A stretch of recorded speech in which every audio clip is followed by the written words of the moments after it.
대북 제재로 인해서 해외 무역이 사실상 거의 차단됐다. 경제 상황이 굉장히 심각해졌거든요. 북한의 수출액이 263만 원입니다. 마른 수건을 또 비틀어 짠다. 원성과 원망이 하늘을 찌를 정도다. 쉽게 표현하면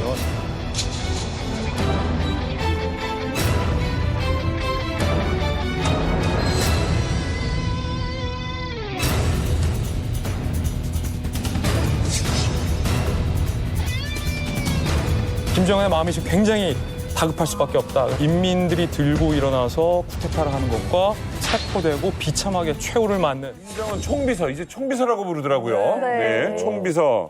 이 계획을 알 수 있는 대형 이벤트가 있었죠. 올해 1월 달에 이제 8차 당대회가 있었죠. 조선노동당 제8차 대회 6일 회의가 진행됐습니다.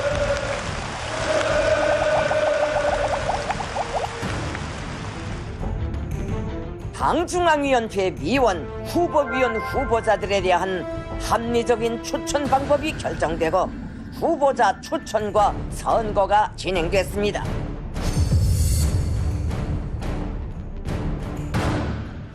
김정은 동지를 조선노동당 총비서로 높이 추대할 것을 온 대회 앞에 정중히 제의합니다.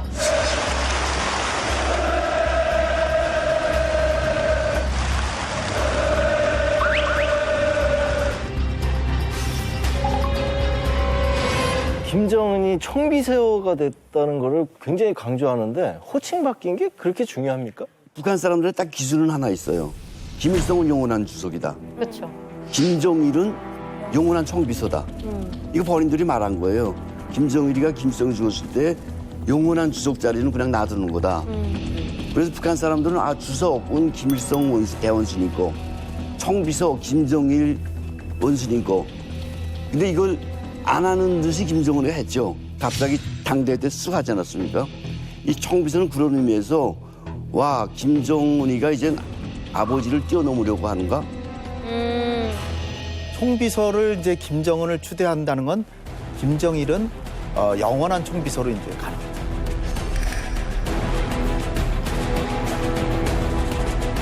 북한에서는 김정은 위원장이라 했는데 위원장이 아무리 높은 직책이라도 북한 사람들이 그 고정적인 그 인식이 있어요. 비서가 더 높은 맞아요. 예, 맞아요. 직책이다. 그러니까 항상 조직당 당비서, 비서. 맞아요. 조직비서, 항상 비서는 되게 높은 직이라는 이런 관념이 있어요. 근데 한국에 딱 왔을 때 그 항상 그 사장의 그 뭐 이렇게 그 업무 보조를 해준 사람들 다 비서잖아요. 맞아. 무슨 비서 되게 높은 직인 줄 알았는데 그 사장이라는 사람보다 무슨 뭐 이사보다도 더 낮은 직 네네 막 이러더라고요. 이해가 안 되는 거예요.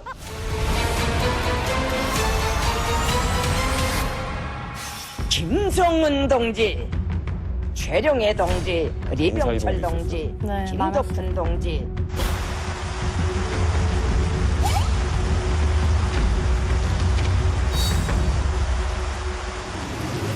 조용원 동지. 되게 젊었어요. 빨리 치워요. 완전 실세로 올라가. 와 이건 뭐 김정은이 코트 아니야? 아니, 새로운 인물의 등장이 이슈였다고 하는데 그 사람이 누굽니까?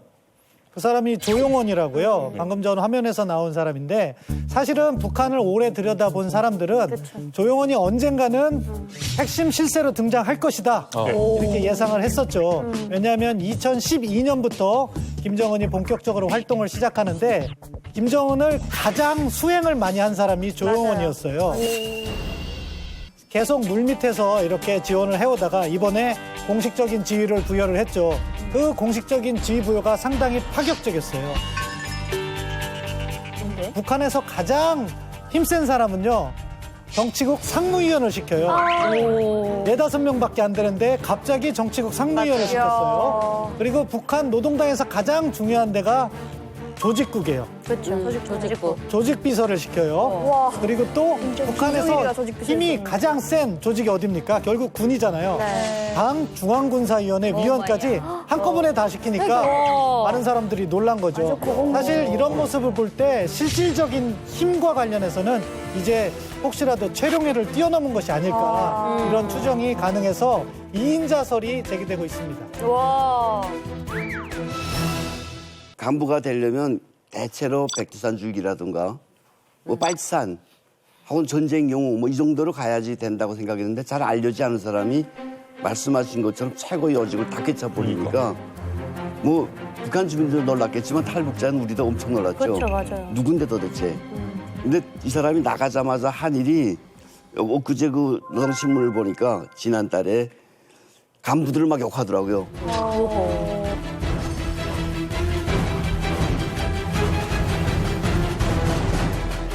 지금 말씀하신 것처럼 2인자의 그 경제까지 올랐다고 했는데 북한에 2인자가 사실 없지 않습니까? 어디 독재국가에 2인자가 있습니까? 요만큼 잘못하면 밑에 사람들이 척벌해서 없어지는 게 2인자인데 위에서 얻어맞는 것보다 그만큼 위험한 자리인데 올라가는 것도 파격적이고 올라가자마자 소리 지르는 것도 파격적이고 큰일 날 인물이겠다. 저는 또 그렇게 봤습니다. 아니 그럼 그 정도 위치를 줬으면은 김정은하고 오래전부터 어떤 관계가 있었던 거 아닙니까? 그럼? 후계 구도에서부터 관여가 돼 있다고 보는 것이 맞을 것 같아요. 결국 김정은이 최고 지도자로 등극하면서 안정적으로 북한을 통치할 수 있었던 것은 조직 지도부에서 계속해서 뒷받침을 해줬다 이런 평가를 있는데 조직 지도부에서 계속 성장해온 인물이거든요. 그런 점을 고려할 때는 결국 김정은이 후계자로 등극하는 과정에서 이미 김정은과 교류가 있었다. 그래서 뭐 일부에서는 뭐 먼 친척 아니냐 이런 설도 있는데 아직은 확인이 안 되고 있고요. 아무튼 초기부터 김정은을 어떻게 보면 국정을 가르치는 역할까지 하지 않았나 그런 추정도 가능하게 합니다. 지금 2인자 얘기, 실질적인 뭐 2인자의 자리에 올랐다 얘기하는데 우리가 알기로 2인자는 김여정이었거든요. 근데 영상에서도 안 보였어요. 이거 좀 좌천된 겁니까, 김여정? 김여정은 좌천됐다고 보기보다는요. 김여정은 수령의 여동생입니다. 네. 그러니까 사실상 보직이 필요 없이 어떻게 보면 축구의 과거에 우리 홍명보 했듯이 리베로 그냥 어느 보직이나 자기 마음대로 하라고 하는데 김여정이 우리 대한민국에서도 넘버 2다 맨날 그러니까 오히려 넘버 2면 위험한 거예요. 조용원도 지금 위험한 반열에 간 건데 김여정을 오히려 보호하기 위해서 잠깐 좀 쉬어라. 그렇지만 너 마음대로 하고 싶은 대로 다 해라 하고 하는 것이지. 그러니까 김여정의 역할이 축소되고 뭐 강등됐다 이렇게 보는 건 우리 생각이고 실제로는 더 큰 역할을 맡길 수도 있는데 최근에 나온 보고서에 따르면은 당에서 무슨 중요 정보기관을 만들어서 거기에 사실상 수장을 시킬 수도 있다 이런 얘기도 나오고 있습니다. 말씀하신 것처럼 김정은의 동생이고 김일성의 뭐 예를 들면 선녀가 되는 경우 아닙니까? 이건 누구도 못 건드려요. 이걸 북한 사람들이 모르는 시절이 있었는데 그땐 야, 저 여자가 뭔데 나서서 저렇게 헐라당거리나 했는데 알아버렸어요. 이번에 그 대북전단 문제 가지고 나오면서 김여정이가 딱 나서서 제1부부장 지시, 북한의 김정은 지시 내놓고 그 누구도 지시를 내릴 수가 없거든요. 그러니까 전국 전민이 일사불란하게 움직이는 지시를 내렸던 사람이 김여정인데 이 여자가 지금 뭐 등록이 안 되고 후보위원으로 안 됐다고 북한 사람이 우리가 북한 사람 시각을 좀 봐야 되는데 전혀 신경 안 써요. 수령의 그 딸, 수령의 동생 이렇게 되기 때문에 이 김여정이는 아마 지금 스스로 꽁꽁 숨어 있을 거고 우리가 그 개성공단 폭파시키는 거 김여정이 지시 한마디 아니었습니까? 그런 히든 카드로 지금 숨어 있는 게 김여정이겠다. 네네. 저는 저 조용원의 그 차림새를 좀 봤는데 패션 감각이 좀 있는 것 같은데요. 그리고 북한에서는 저 비싼 것 같은데 그 가죽 코트를 입었어요. 아무나 입는 게 아니지 않습니까? 원래 이 사회주의 국가에서 가장 중요한 것 중에 하나가 의상입니다. 옷, 의복. 의상은 계급을 의미하고 계급은 신분을 의미하기 때문이죠. 조용원이 입은 옷을 보면 굉장히 멋들어진 가죽 롱코트인데 가죽 옷을 입은 사람은 굉장히 극히 이례적이었습니다. 장군님 말 탈 때 정도라고 해도 그렇죠. 최고 지도자의 포상이거든요. 자세히 보시면 규격화되어 있습니다. 더블 버튼에 허리띠에 와이드 칼라의 롱코트. 김정은이 입고 나온 옷과 매우 흡사한 가죽 롱코트를 조용원이 입고 나왔다. 딱 4명밖에 안 입었습니다. 김정은, 김여정, 현송월, 그리고 조용원.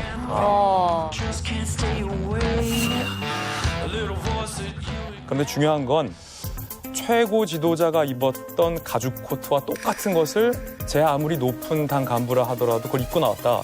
이것은 북한 사회에서는 최고 권위에 대한 도전으로 받아들여지기 때문에 이 말인즉슨 김정은이 굉장히 그 가죽 롱코트를 입는 것을 용인하는 사이다.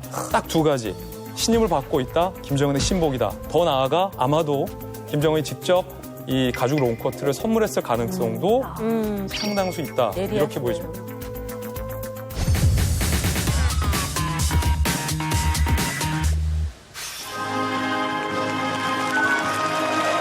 또 시작했구나.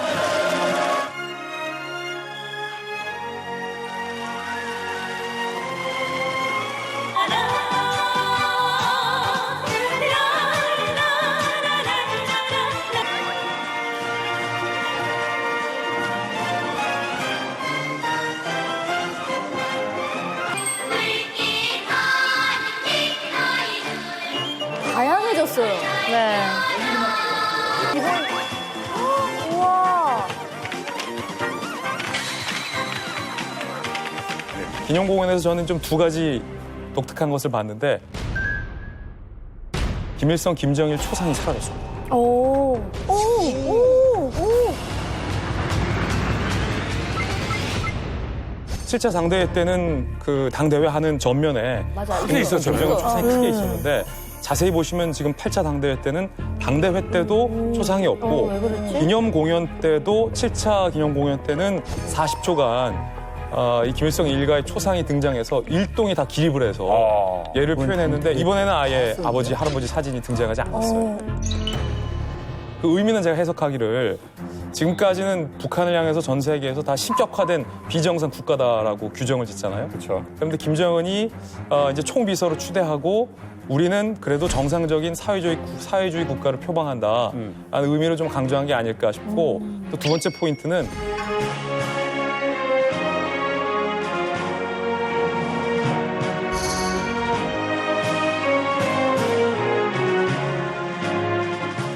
의미가 뭐예요? 이게 원래 이제 중국이나 뭐 베트남이나 정상적인 사회주의권, 공산권 국가에서 주로 쓰던 국제 행사에 쓰는 폐막곡인데 이게 이번에 등장을 했다. 그 전에 7차 당대회 때는 폐막곡으로 높이 날려라 우리의 당기 라는 북한스러운 곡이 울려 퍼졌는데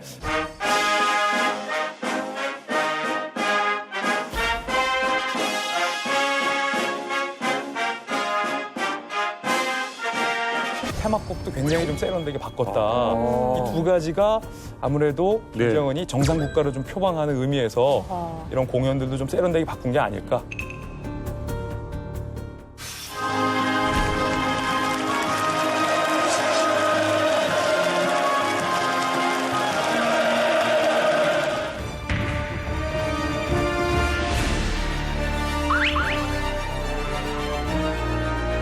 자신의 권력을 더욱 견고히 하기 위해서 김정은 총비서가 두려워하는 것. 이것이 아닐까?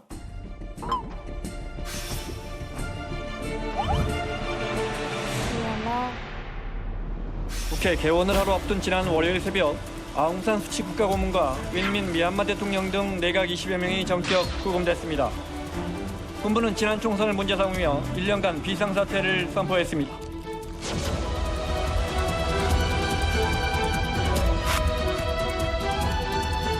미얀마 수도 양곤의 한 도로, 차량들의 경적 소리에도 장갑차가 지나갑니다.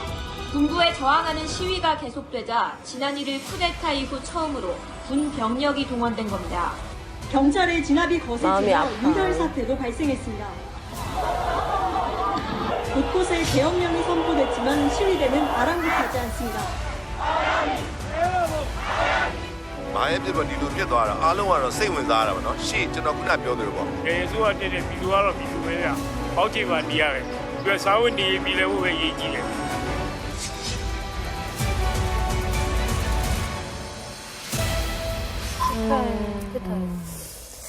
우리가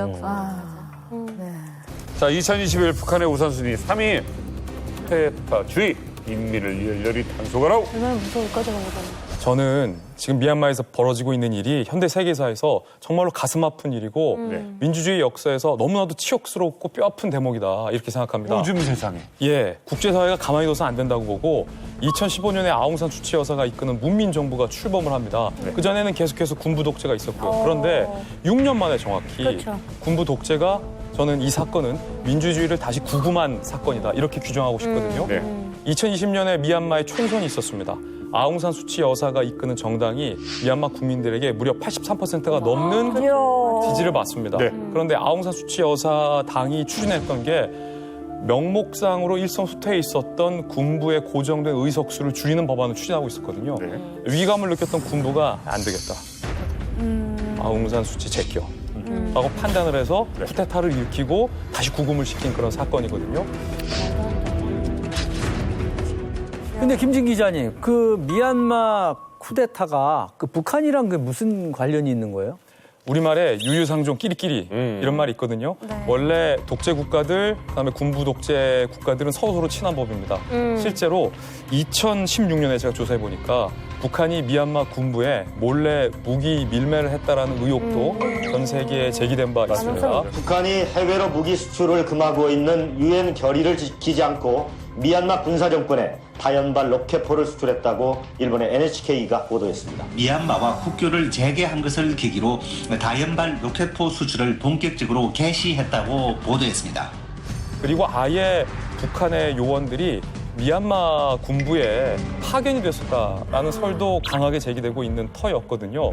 김정은 입장에서도 군부가 물러서고 아웅산 수치 여사가 이끄는 민주주의 세력이 자신의 우방국이고 어찌 보면 순망치안이잖아요.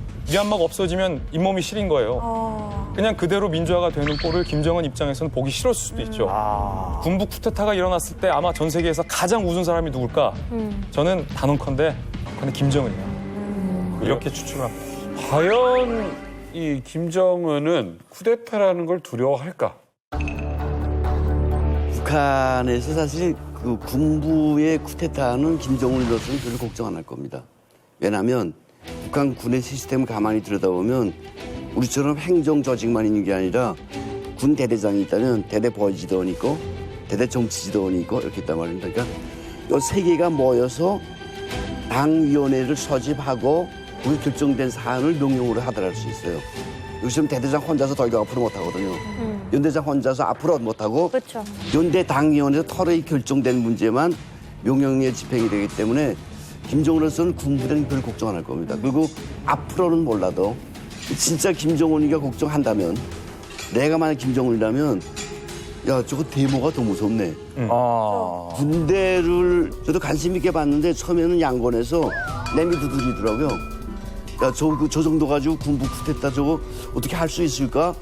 과거하고는 모습이 많이 달라졌네 했는데 3일 만에 그냥 수만 군중이 돼가지고 군부를 압박하는 걸 보고 김정은이가 저걸 봤으면 끔찍하겠다.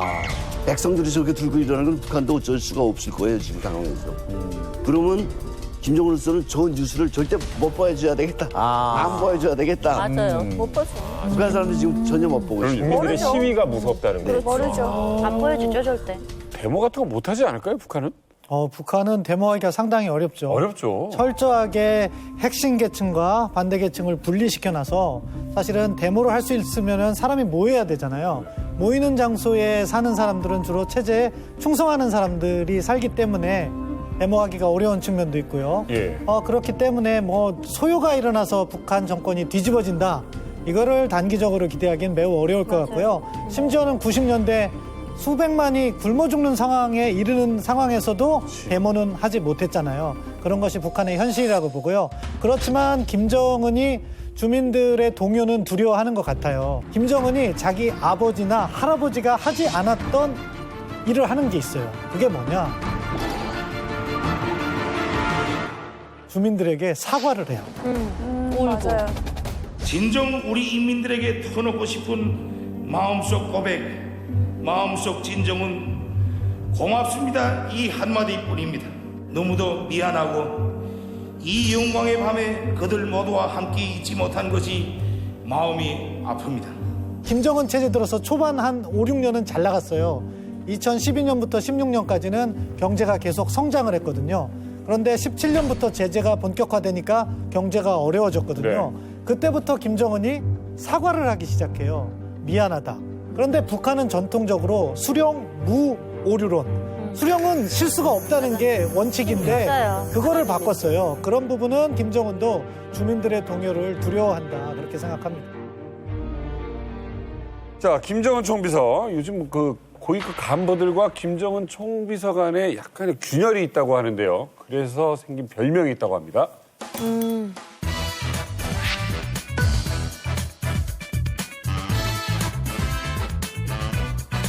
초성 퀴즈입니다. 네. 김정은 총비서의 별명 간부들이 부르는 거예요. 뭘까요? 대쪽 미나리. 아, 대쪽 며느리? 두 쪽 미나리? 두 쪽? 다 쭉 만나라. 별명이. 둘째 며느리. 둘째 며느리. 예? 둘째 며느리. 아, 둘째 남자한테 며느리라고 그래? 비교해서 하는 얘기인데 북한에 이제 둘째 며느리 들어와 봐야 첫째 며느리 줄 안다. 맞아. 간부들이 봤을 때 김정일은 자기들 그렇게 피곤하게 안 놀았거든요. 김정은처럼 막 적이고 막 신문지상에서 욕하고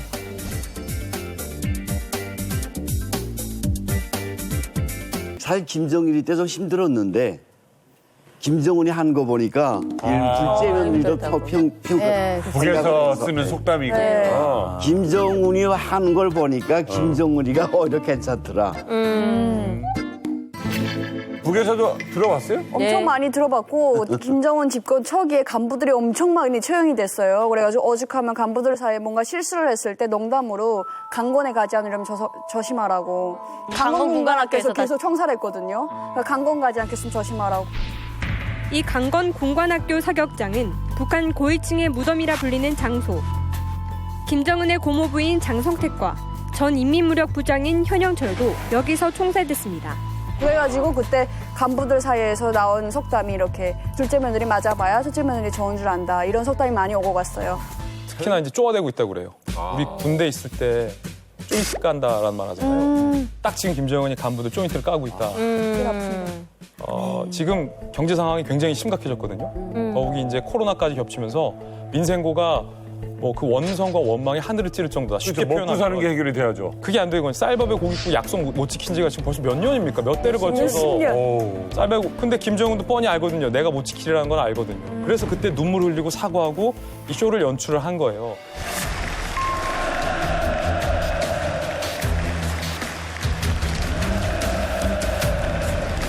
오신주의와 패배주의에 빠졌다. 관료주의와 허풍만 늘었다. 굉장히 신랄하게 공개적으로 인민들 앞에서 간부인데 인민 위에 군림했던 간부인데 오신주의, 패배주의, 관료주의, 허풍 이렇게 비판을 하거든요. 보고에서는 국가경제지도기관들에서 올해 투쟁 목표를 세우는 과정에 반려시킨 서국적이고 오신주의적인 경향들이 신랄히 지적됐으며 우리식 사비주의를 공고 발전시키기 위한 투쟁에서 자기의 책임과 본분을 다해 나갈 때 대하여 강조하셨습니다. 김정은이 지시사항 중에 하나가 이제 인민들 위해 군림하지 말고 소위 말해서 갑질하지 말고 심부름꾼으로 맞아요. 자처하라. 인민의 지팡이여 뭐야. 심부름꾼으로 낮춰라. 이게 다 원인은 인민들의 생활고 그리고 그 이전에 북한이 처하고 있는 궁핍한 경제난 때문에 김정은의 태도도 간부들에 대한 태도도 이렇게 바뀐 거다. 이렇게 이거는 자칫하면 민심이 움직여서 뒤집어질까 봐 맞죠. 반성하는 태도도 보이고 숙이는 거 아니에요? 그럼요. 지금 한국 언론에서 보도되는 거 보면 간부들은 그냥 지잡듯이 하고 있거든요.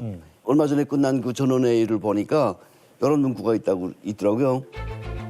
국가와 인민의 이익을 침해하고 당의 결정 지시 집행을 태공하는 당위 특수화와 권위주의 현상을 더 이상 그대로 둘 수 없으며 당권, 법권, 군권을 발동하여 단호히 처갈겨야 한다는 데 대하여 특별히 언명했습니다. 당권, 법권, 군권을 동원해서 완전 진뭉개야 된다. 강하게 쳐버려야 된다라는 문구가 있어요. 야, 이런 문구는 내가 북한에서 작가를 꽤 오래 했는데 본 적도 들은 적도 없어. 무슨 당권, 군권, 법권 그 사람한테 작살내라는 건데 정말 무자비하게 하라는 건데 이게 소위 경제 정책 관련해서 얘기를 하지만 또 어떻게 말하면 주민들 생활을 위해서 너희들이 헌신하라. 헌신 당 정책을 관심 못할 땐 죽을 권리도 없다. 막 이런 말까지 나오는 거 보니까 야 이게 진짜 무지무지 지금 자기 판의 정치를 깔기 위해서 억수로 노력하는구나 라는 생각이 근데 대표님, 근데 왜 이렇게 김정은이 계속 그 간부들을 채찍질을 하는 거예요? 인민들이 북한 사람들은 이것도 북한 국민 정서인데 간부들을 때리면 최고 지도자가 주민들은 정말 좋아해요. 장모님 좋다. 우리 중간 간부들 때문에 못 산다고 생각을 하는데 누구나 맞아요. 간부들이 일 잘못해서 경제도 발전 못하고 간부들이 잘못해서 하는데 얘들을 때려주니까 와 우리 장군님 제일이야. 그럼 쇼예요? 일반 인민들이 김정은을 만날 수는 없잖아요. 근데 나를 못 살게 구는 거는 내 주변에 있는 간부들이란 말이에요. 그러니까 북한 사람들이 대다수가 전쟁만 일어나면 내 정만 있어봐라. 다 싸죽이고 맞아요. 그리고 어릴 때 이 케이스면은 우리끼리 얘기하면은 야, 그 수령님은 모른다고 해요. 우리 인민의 생활을 이렇게 힘든 걸 몰라. 위에서 다 올라가면은 수령님 건강에 해가 될까봐 얘기 보고 안 해. 그 수령님은 하나도 모르시는 거야. 그러니까 밑에 그 간부들을 까면은 인민들은 장군님은 우리 국민의 편이다. 우리 인민의 편이다. 이렇게 생각하는 거죠. 북한은요, 높은 간부부터 말단 간부의 사무실 가보세요. 꼭 어디 가다 이 문구가 있어요. 인민을 위하여 복무함.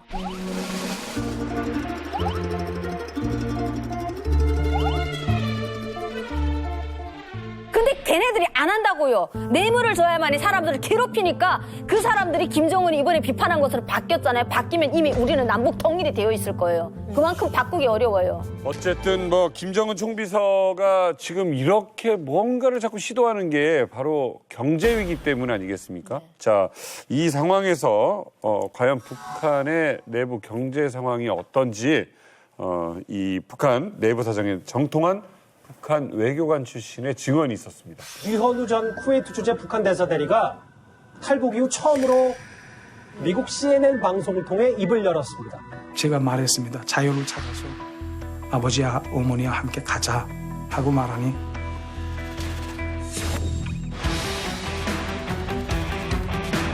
어떡할까 하는 생각이 들었습니다. 왜냐하면 대북 제재 해제가 아니겠습니까? 제 생각은 그렇습니다. 기본적으로 북한의 사회주의 경제 체제가 개인의 창의성을 발전시키지 못하기 때문에 어려운 측면이 있던 거죠. 그런데 최근 북한이 삼중고를 겪고 있다고 합니다. 그 첫 번째는 대북 제재인 거죠. 대북 제재로 인해서 북한의 대외 무역이 사실상 거의 차단됐다. 두 번째는 코로나19로 인해서 북한 스스로 국경을 걸어 잠근 거죠. 그렇기 때문에 그나마 있던 밀무역이라든가 중국의 지원 이런 것도 중단됐다. 그리고 마지막으로 수해라고 해서 작년에 북한이 수해를 상당히 입었어요. 그래서 농업 생산량도 많이 줄어들었고 이런 삼중고로 인해서 엎친 데 겹친 격으로 경제가 어려워졌고 그래서 지금 북한 당국에서 하는 거를 마른 수건을 또 비틀어 짠다 이런 이야기를 합니다. 그만큼 어렵다는 이야기죠. 북한의 경제 상황은 제2의 고난의 행군이라고 내부에서 불립니다. 실제로 국제신용평가사 피치가 전망한 북한의 경제 성장률 전망치가 고난의 행군 때보다 더 낮게 전망이 되고 있고요. 어떡해. 일례로 지난해 11월 북한의 수출액이 총 263만 원입니다. 에?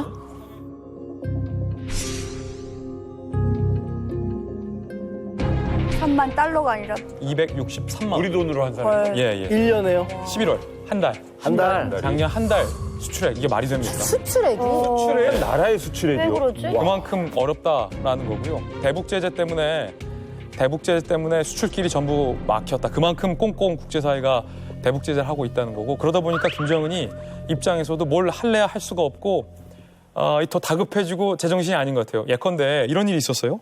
환율이 떨어졌다고 환전상을 처형합니다. 그리고 코로나 때문에 방역해야 되는데 북중 이 접경지대에서 물건 들여왔다고 신의주 세관을 또 처형합니다. 그리고 조금 전에 여러 전문가들이 언급했던 것처럼 이번에 전원회의에서도 한 달 만에 경제 무장을 경질하잖아요. 김정은의 마음이 지금 굉장히 다급할 수밖에 없다. 그래서 닥치는 대로 사람을 처형하고 경질한다. 이게 북한의 적나라한 경제 상황이다. 민낯이다. 이렇게 말할 수 있는 거죠. 결국 김정은의 통치 자금은 해외 교역에서 많이 와요. 그러니까 해외에서 운영하던 북한 식당이라든가 매장, 그리고 해외 상품 수출, 그리고 해외 파견된 노동자의 월급에서 또 일부 가져가고 또 무기 수출. 그런데 이런 게 다 대북 제재로 막혀 있어요.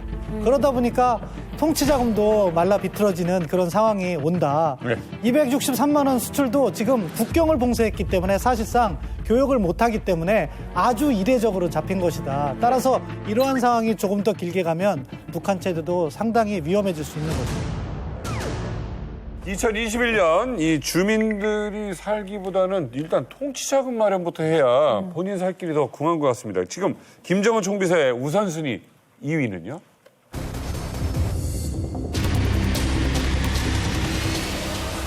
달러를 사사라.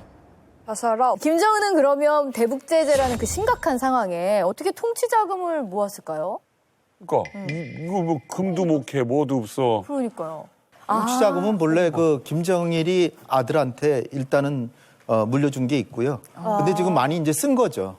많이 써서 점점 고갈이 되니까 굉장한 압박을 이제 받고 있는데 한동안은 노동자들을 해외에 파견, 러시아라든지 중동 지역에 많은 노동자들이 가 있어요. 아까 그 인터뷰한 대사 말씀도 쿠웨이트 대사였는데 쿠웨이트에도 10,000명 이상의 북한 사람들이 있었는데 그 받은 월급의 뭐 한 90%를 다 송금한다 북한으로 뭐 이런 얘기도 시베리아 막 말레이시아 이런 데처럼 중동에 그렇죠. 그런데 유엔 안보리 제재에서 해외 파견 노동자들도 다 귀국 조치하도록 돼 있어요. 그래서 이미 사실 다 귀국해야만 되는 상황이었습니다. 그러니까 지금 있으면 불법적으로 있는 거고 아니면은 유학생 비자로 바꿔서 공부한다 그러면서 몰래 노동하면 몰라도 지금 불법으로 돼 있어요. 그러니까 북한의 해외 노동자는 다 귀국해야만 되는 거예요. 러시아도 마찬가지고. 그러니까 해외 노동자 파견이 컸고 그다음에 무기 밀매 이를테면 미사일 같은 거 이란이나 이라크 같은 데만 하기도 하고 그다음에 이제 온갖 나쁜 짓들이죠. 위조 담배, 위조 화폐 모든 나쁜 행동들을 다 하는데 그래 봐야 그게 얼마가 되겠습니까? 그러니까 지금 김정은이 상당히 그 자금난에 지금 시달리고 있다. 이렇게 볼 수밖에 없죠. 북한의 축구 스타들이 해외 리그로 진출하게 됩니다. 예컨대 제일 유명한 한광성 선수 같은 경우가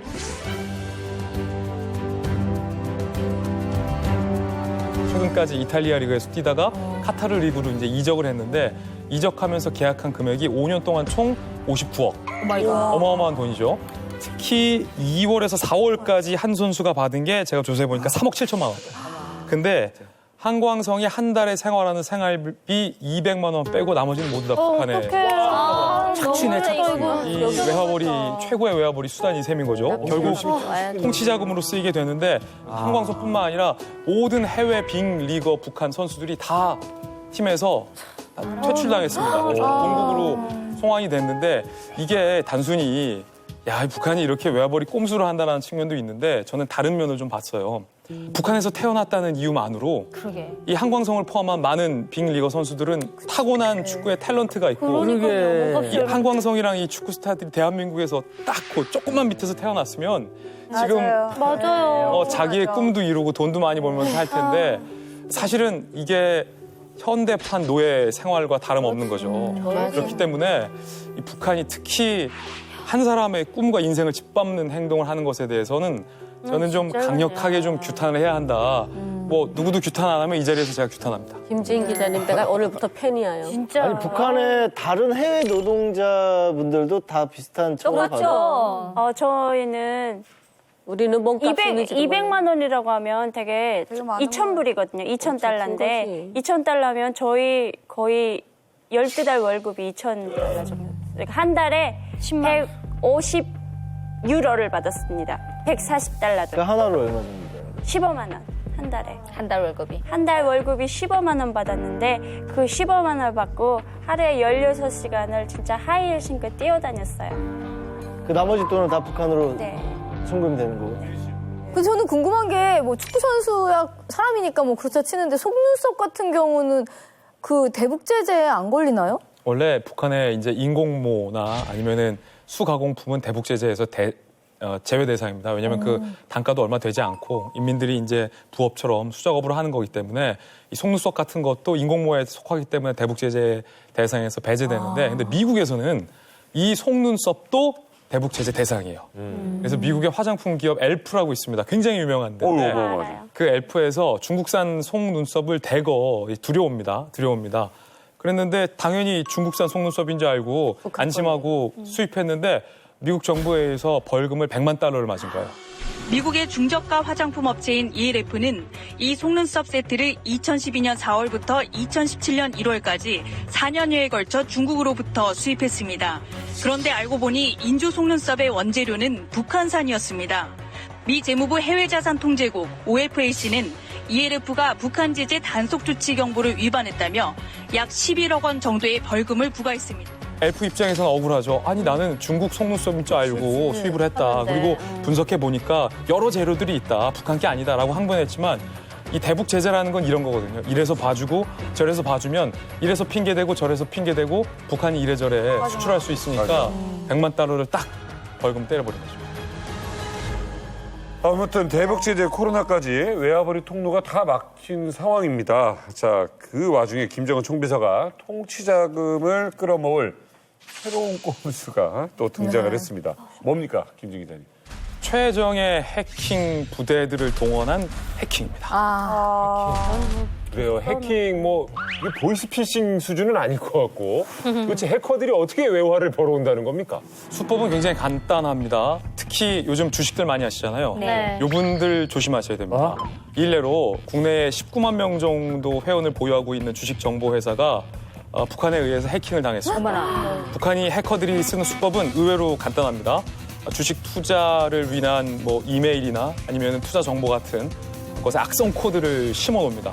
그래서 내가 정상적인 이메일이나 정상적인 주식 정보인 줄 알고 클릭을 했을 때 나도 모르게 그 악성 코드가 내 PC나 내 모바일에서 활성화가 돼서 나의 주민등록번호, 나의 계좌번호, 나의 통장 잔액, 깊기야 나의 지문 정보까지 나도 모르게 쥐도새도 모르게 북한으로 다 빼내가는 거죠. 어이구요. 그래서 이제 현금들을 다 뺏는 그런 수법이고요.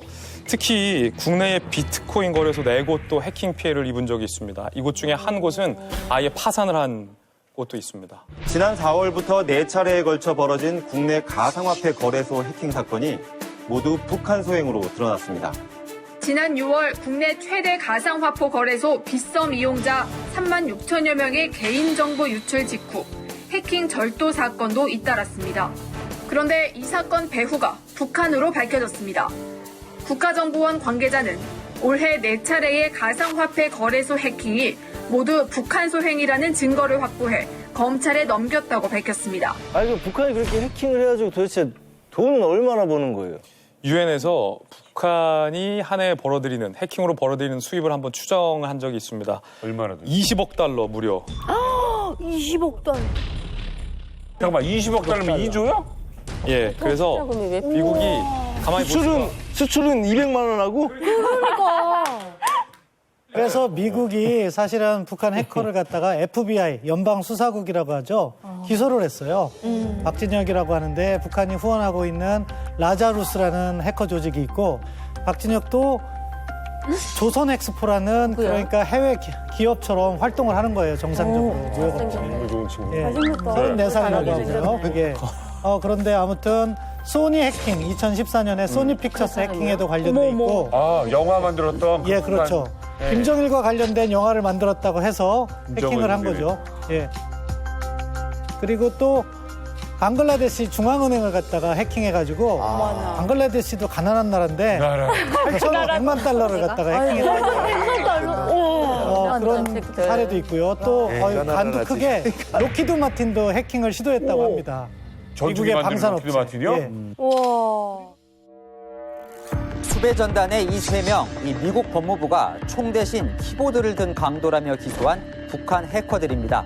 미 법무부는 이들이 전 세계 금융기관과 기업들에게서 우리 돈 1조 4천억 원 이상 규모의 현금과 가상화폐를 빼돌린 혐의를 받는다고 밝혔습니다.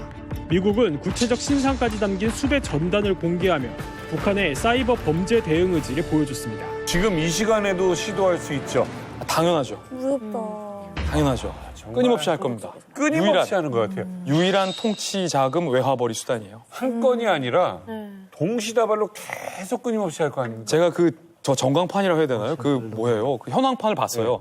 그러면서 그때 합참 관계자분이 김우석 관계자분이 지금 이 시간 전 세계에서 대한민국을 상대로 들어오는 해킹 공격입니다. 디도스 공격입니다. 라고 했는데 중국 쪽이 시뻘건 거예요.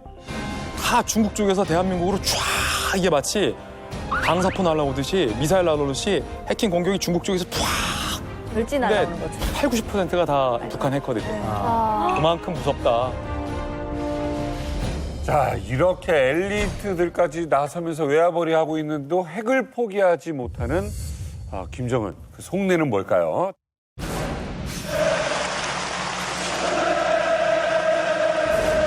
국가 방위력을 질량적으로 더욱 강화하는 것을 주요한 과업으로 틀어주고 나가야 하겠습니다. 핵전쟁 억제력을 보다 강화하면서 최강의 군사력을 키우는데 모든 것을 다해야 합니다. 현실은 국가 방위력을 순간도 정체함이 없이 강화하여야 미국의 군사적 위협을 억제하고 조선반도의 평화와 번영을 이룩할 수 있다는 것을 보여주고 있습니다. 외교관의 입장으로서 놓고 볼 때 북한의 핵폐기 그 자체가 체제 안정과 직결되어 있는 문제거든요. 근데 이것을 해결한다. 북한으로서는 불만이 생기면요. 항상 하던 짓이 있어요. 뭘로요? 뭘로요? 동해안 가서 뭔가 쏘는 거죠. 북한이 오늘 새벽 동해상으로 또 탄도미사일 한 발을 단거리 미사일인 스커드 C형 미사일을 쏜 것으로 사거리가 500km에 이르는 단거리 미사일을 연달아 동해로 발사했습니다. 북한이 오늘 새벽 5시 55분 평안남도 숙천 일대에서 탄도미사일 한 발을 발사했다고 밝혔습니다. 그래서 그런 부분이 조금 걱정되는 시기입니다. 예. 지금 미국 행정부에 들어온 한반도 분야, 특히 그 북한 관련 부처의 모든 그 동아태 부차관보까지 정말 핵, 우리가 양반한다. 그러니까 김정은은 이젠 결정을 했으리라고 보고요. 이번에 이성건 외무상을 이제 정치국 위원까지 올려놓지 않았습니까? 이성건 하면 강성 이미지가 있는 사람이죠. 대남 담당 실세 리성건 북한 조국평화통일위원장과 대기업 총수들이 한 테이블에 앉았습니다. 그런데 이 자리에서 리성건 위원장이 기업 총수들에게 면박을 준 사실이 뒤늦게 확인됐습니다. 남측에서는 아직까지 원인을 모르지 않습니까? 그러면 자체로 찾아보고 후에 이건 뭐 때문이었다 하고 우리 기업들을 향해 경협에 적극적으로 나서지 않는 데에 대한 불만을 노골적으로 드러낸 거란 분석입니다.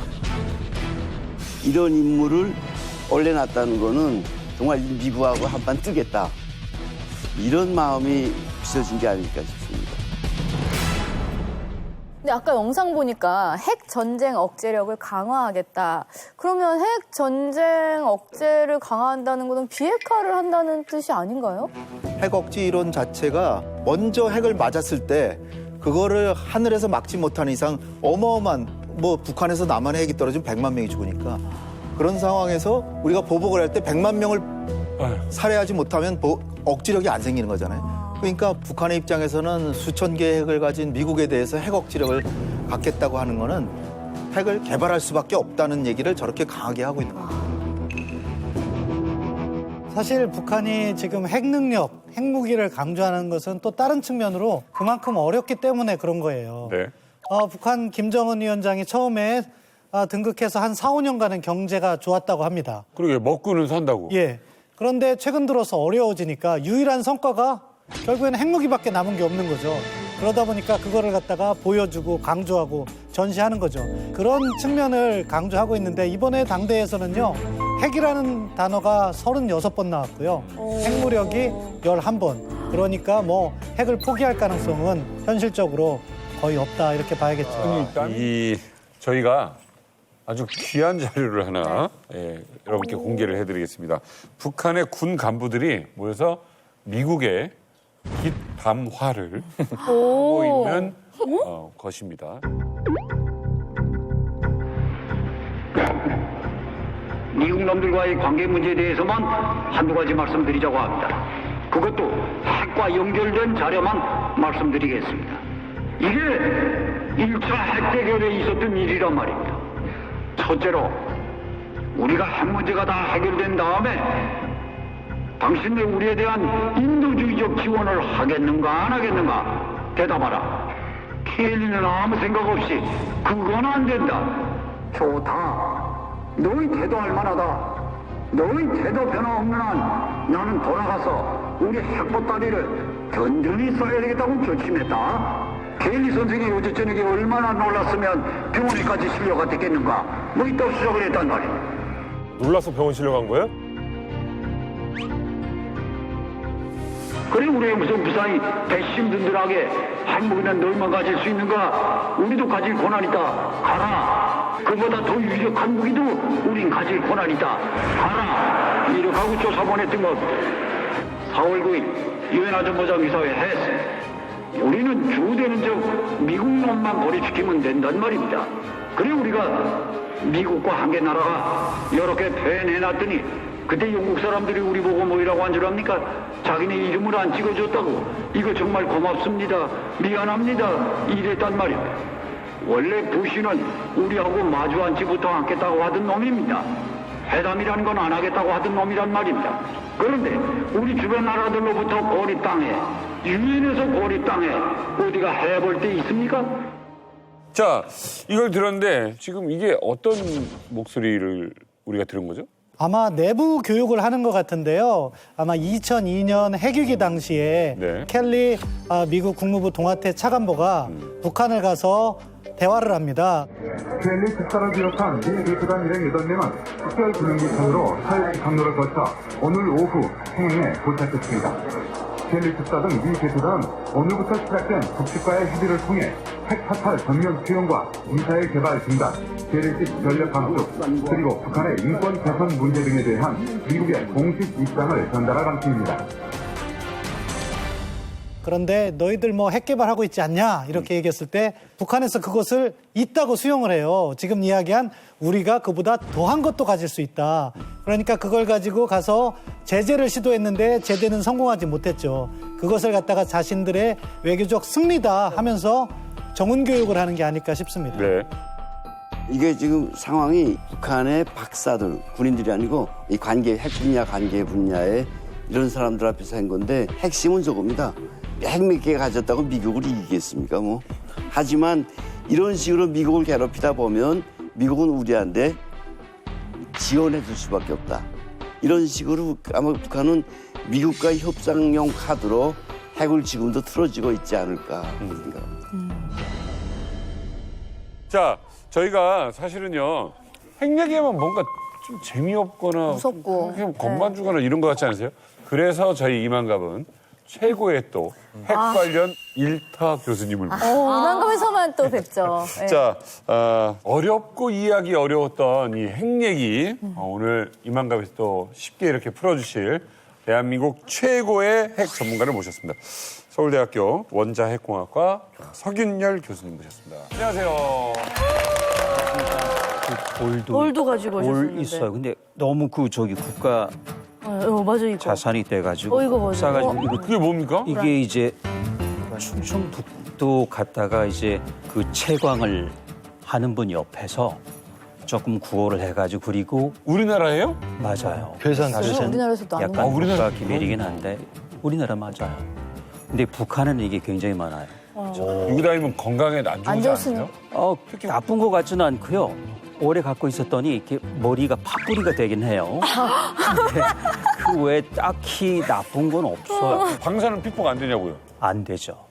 왜냐하면 일단은 이게 이제 그 원자로라는 데 들어가야지 그때부터 이제 방사선이 나오고 그때부터 이제 여러 가지 복잡한 문제가 생기는데 자세히 보시면은요. 이 반짝반짝하는 게 있거든요. 이게 이제 모으면은 이렇게 돼요. 우라늄. 네. 그러니까 이게 약 20g쯤 되거든요. 커요. 20g 되면 얼마큼 큰 거냐면요. 석탄으로 치면은 6만 톤. 우와. 6만 톤. 우와. 에너지 용량이? 네. 우와. 오, 진짜 감사하다. 어쨌든 그냥 우라늄이 있는 돌 그 정도 들고 다닌다고 해서 저희가 그렇죠. 맞아요. 폭이 되지 않는다. 네.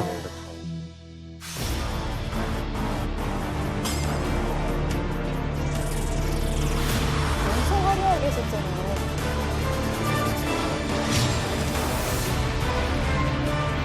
김정은 비행대의 위용이 밤하늘에 빗발칩니다.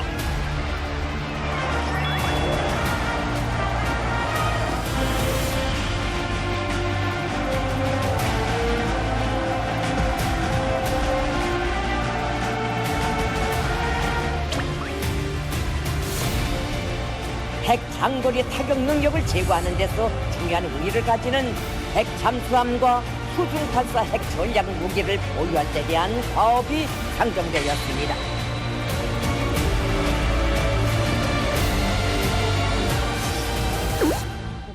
오, 너무 뚱뚱해. 똥하고 막 이렇게 보이는데 박사님 저게 뭔가요? 이게 그 SLBM인데 좀 발음이 어렵죠? SLBM. 그렇죠. 그냥 설빔이라고 생각하시면 돼요. 고급 유머를. 잠수함에서 발사하는 탄도탄. 보통 이걸 이제 그 잠대, 그러니까 잠수함에서 지상을 향해 쏘는 거죠. 그러니까 이거는 굉장히 무서워요. 왜냐면은 지대지, 보통 ICBM이라고 하는 대륙에서 대륙을 하더라도 눈에 보이잖아요. 그렇죠? 높이 올라갔다가 비행하고 다시 들어오니까. 그러니까 사실 차라면은 그동안에 요격할 수도 있고 떨어질 수도 있는데 이건 갑자기 물밑에서 물귀신처럼 솟아오른다면 잡을 수가 없죠. 굉장히 은밀해진 거예요. 그리고 대담해지고. 물 속에서 쏘는 거예요? 당연히 물 속에서 쏘죠. 아니죠. 물에 있다가 나와서 쏘는 거였죠. 그건 아니고요. 물 속에서 기본적으로 진짜 기술이 있으면은 한 50m 밑에서 쏴가지고 갑자기 올라오는 거예요. 그러니까 그냥 어디 함교에 쏘는 게 아니고 물 밑에서. 근데 그건 굉장히 어려운 기술이고요. 북한이 아마도 10m, 15m 정도. 아무튼 물속이네요? 물속이죠. 근데 혹자는 이건 그냥 합성된 거다. 그렇게 어려운 기술을 북한이 가졌을까? 그렇지만은 그렇게 우리가 폄하하기는 조금 시간이 많이 지났어. 물론 현상은 별게 아닐지 모르지만 그 파급 효과는 굉장히 크거든요. 그래서 웬만해서는 북한을 누가 건들려고 하겠어요? 그게 목표죠. 그걸 노리는 거죠. 박인영 교수님, 북한은 핵 잠수함을 만들 수 있습니까? 없습니다. 현재까지는요. 이유는요? 그 이유는 원자로를 작게 만들 수 있어야 되는데요. 아직 크게 만드는 것도 못했어요. 큰 게 쉬워요.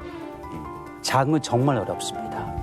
두 번째로는 핵탄두도 굉장히 작아져야 돼요. 그리고 길이가 짧아져야 되고요.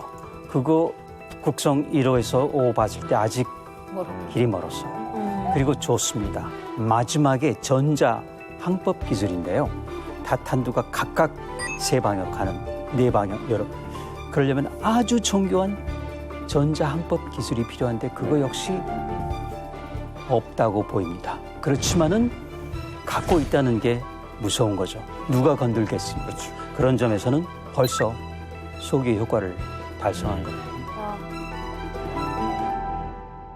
지금 이렇게 이발하다. 말씀을 좀 들었어요. 핵잠수함이 이 정도로 무서운 거네요. 무섭고 또 다행인 건 어쨌든 북한은 못 만든다는 거. 아직은. 예. 그러면 좀 안심해도 되는 거죠? 그렇진 않아요. 여기 항상 변수가 있는 게 김정은 총비서는 절대 아주 허황된 말은 하지 않아요. 전에 비슷한 게 핵융합을 했다. 플라즈마 1억 도를 만들었다 했을 때 우리 다 웃었거든요. 네.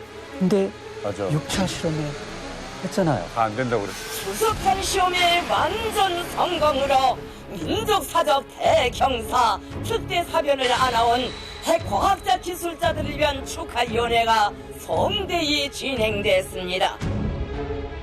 그렇기 때문에 할 수 있을 것이다. 그리고 바이든 행정부를 압박하기 위해서 아마도 미뤄왔던 7차 실험이 있을 수도 있는데 그게 그러니까 있느냐 없느냐가 아니고 어떤 실험일까? 그게 문제예요. 네. SLBM일 수도 있고 아니면 초대형 핵폭탄. 네. 그리고 재진입 기술이 없단 말이에요. 아직은 들어올 때 온도 못 견디거든. 7,000도. 재진입하지 않아도 되는 EMP탄이라는 게 있어요. 수소탄, 강력한 수소탄을 수백산 정도씩 터뜨리면 남한 전역의 전자장비가 완전히 모든 기차도 서고 자동차 엔진도 서고. 그래서 조금 과장하면은 조선시대로 간다. 근데 원래 거기서는 우리를 남조선이라고 하잖아요. 그러니까 진짜 조선시대로 갈 수가 있어요. 근데 북한은 걱정할 필요가 없죠. 원래 조선이잖아요. 어차피 조선이니까. 그러니까 진짜 우리는 조선 시대로 가는 겁니다. 원시 시대로 가는 거잖아요, 진짜. 2021년에 북한이 그래도 핵을 좀 포기하는 모션을 좀 하지 않을까? 어떻게 생각하십니까? 제가 취재원에게 취재된 자료에 따르면 바이든 정부가 출범하고 김정은에게 시간이 1년밖에 남지 않았습니다. 왜 1년이냐? 현 정부가 1년 임기가 남았습니다. 어찌 보면 지금까지 있었던 정부 중에서 가장 북한을 이해하고 북한을 대화의 장으로 나오게 하려는 의지가 강한 정부인데 그 정부의 임기가 1년밖에 남지 않았다. 이 정부의 조력 없이 북한 독자적으로 이 강경한 미국 정부를 설득해서 대북 제재를 풀 수 있는 방법은 현실적으로 없습니다. 혹자는 일각에서 ICBM이 대한민국의 위력적이지 않다. 그것은 미국을 향한 것이지 않느냐라고 말하는 분도 있지만 전혀 그 말엔 동의할 수 없는 게 전술 핵무기와 SLBM은 명백히 대한민국을 핵의 인질로 볼모 삼아서 북한이 향후에 살아남을 수 있는 무력 전략을 취하는 상대이기 때문에 더 이상 핵무기는 다른 나라의 일이 아니다. 우리 대한민국을 겨눈 일이다. 포기하거나 포기하는 척할 생각이 없다. 오히려 더 이 속도와 피치를 올리면서 우리를 상대로 북한을 지렛대 삼아서 더욱더 벼랑 끝으로 몰아갈 것이다. 저는 이렇게 생각합니다. 자, 그러면 이제 중요한 질문을 던져야 될 것 같아요. 그러면은 우리나라는 이제 북핵 문제를 어떻게 대응을 해야 될 것이냐? 우리 자체적으로는 어떻게 준비해야 됩니까, 이거? 일단 우리가 주의해야 될 점은 북한이 도발하지 않도록 설득도 하고 강력하게 압박도 하는 게 이제 우선돼야 되고요. 빠른 시일 내에 북한하고 협상을 해야 되는데 핵을 먼저 동결시키기 위해서 제재를 조금 완화하고 1단계로 하고 그다음에 핵을 완전히 폐기하면 제재를 완전히 해제해주고 또 경제 지원도 해주는 이런 식으로 가지 않고 한 번에 그냥 다 포기하고 다 사찰받아라. 그런 식으로 한다면 김정은은 안보 딜레마 때문에 결코 응하지 않을 것입니다. 근데 약간 이제 다른 접근을 저는 이야기하고 싶은데요. 뭐냐. 북한에게 양보를 하면은요. 북한은 어떻게 생각하냐면은 상대가 약하다고 생각해 왔어요. 맞아요. 그렇기 때문에 먼저 양보를 한다는 건 저는 좋은 카드가 아닙니다. 지금 상황을 보세요. 북한은 포기하지 않으려고 그래요. 그러면서 미국이 먼저 양보하라고 그래요. 그럼 양보를 하면 포기할까요? 아니거든요. 그렇기 때문에 빨리 협상을 하기보다는 제대로 된 협상을 해야 된다고 생각합니다. 새로운 바이든 정부를 향해서 내가 밀리면 진다고 꼼짝없이 지금 대북 제재에 코너에 먹혀서 숨 막힌다고 생각할 거니까 이럴 때 김정은을 세게 생각할 거다. 그래서 답은 더 원칙적으로 나가는 것. 강력한 대북 제재. 그래서 김정은이 숨을 쉴 수 없도록 만드는 게 21년대 미래라고 생각합니다. 결국 금년도에 우리가 생각해야 될 거는 바이든 행정부가 크게 봐서 두 가지 방향으로 갈 수 있는데 하나는 부통령 했을 당시에 썼던 전략적 인내 방식. 이거는 북한이 먼저 양보하지 않으면 끝까지 기다리겠다. 그러니까 악의적으로 기다리는 건 아니지만 북한이 먼저 양보를 해라. 그게 전략적 인내인데 그 방법을 쓸 것이냐 아니면 이란하고 핵 합의를 했거든요. 이란과의 핵 합의는 이란이 핵을 동결만 하면 제재를 풀어줬어요. 김정은은 만약 그런 협상 방식을 한다면 금년 가을이나 겨울에는 정상회담도 충분히 가능하다. 저는 그렇게 봅니다. 지금 너무 안타까운 거기에 게 반대를 해서 꼭 말씀드려야 되는데요. 꼭 말씀드려야 되는데요. 이란은요 핵무기가 없어요. 그렇기 때문에 동결을 해도 괜찮은 거죠. 그런데 지금 북한은 핵무기가 있죠. 동결을 하면 뭐가 되냐면은 북한이 핵보유국이 되는 거예요. 따라서 북한도 핵을 포기한다는 양보를 해주고 미국도 거기에 따른 보상을 해준다. 이런 식으로 접근이 돼야지 잘못하면 북한의 핵보유를 우리가 도와주는 협상이 될 수 있다. 그리고 또 중요한 거는 지금 북한이 걷고 있는 길이 과거 소련이 80년대에 망하는 길하고 비슷하게 가고 있다. 그때 딱 소련이 뭐 했냐면요. 열병식 하면서 신형 핵미사일을 전시해요. 그때는 정말 소련이 세계 최고의 핵강국이었어요. 그리고 경제 이야기 하면은 통계 수치나 이런 걸 말 안 하고 뭐뭐를 해야 된다, 뭐뭘 해야 된다 그러거든요. 지금 북한이 딱 그렇게 하고 있어요.